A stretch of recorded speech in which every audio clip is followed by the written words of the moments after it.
Pending ప్రాజెక్టులు ముందుకు పోతలేవు. ఇవన్నీ పక్కన ఒక చెరువు తూము కూడా కట్టలేదు, రిపేర్ కూడా చేయలే. ఊర్లలో చిన్న చిన్న చెరువు తూములు ఉంటాయి, అవి కూడా ఒక్కటి కూడా రిపేర్ కాలే ఇన్ని రోజులలో. ఒక రోడ్ వేయలే, ఒక వ్యవసాయ విధానం లేదు, ఒక ఇండస్ట్రియల్ పాలసీ లేదు, ఒక అడ్మినిస్ట్రేటివ్ పాలసీ మాత్రం ఉంది. ఒక నా మిత్రుడు ఒక చెప్పిండు, సిసిపియు కోర్స్ చేసినట Revanth Reddy, collect pay and use.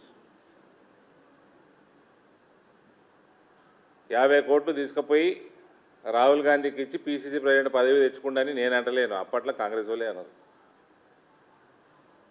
మళ్ళా 4000 కోట్లు 5000 కోట్లు మాట్లాడుకొని వచ్చి 5 ఏళ్ళల్లో సంవత్సరానికి 1000 కోట్లు ముఖ్యమంత్రి పదవి తెచ్చుకున్నాడని వాళ్ళే అన్నారు.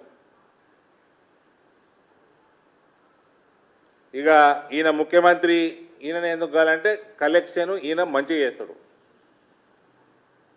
అందుకని ఇప్పుడు కాంపిటీషన్ నడుస్తున్నది ఆడ. ఒకటి 8% అంటున్నాడు, ఒక 10% అంటున్నాడు మంత్రి, ఇంకోటి 12% అంటున్నాడు. ఆ పొంగులేటి శ్రీనివాసరెడ్డిని ఈ మధ్య తీసి బాగపడేసినట్టున్నారు. ఆయన మెయిన్ ఫైనాన్సర్ వీళ్ళకి.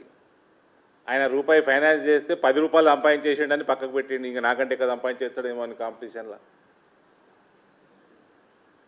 ఈ రకంగా నడుస్తూ ఉన్నది వీళ్ళ ప్రభుత్వం. ఇక నేను ఎట్లా నమ్ముతారా?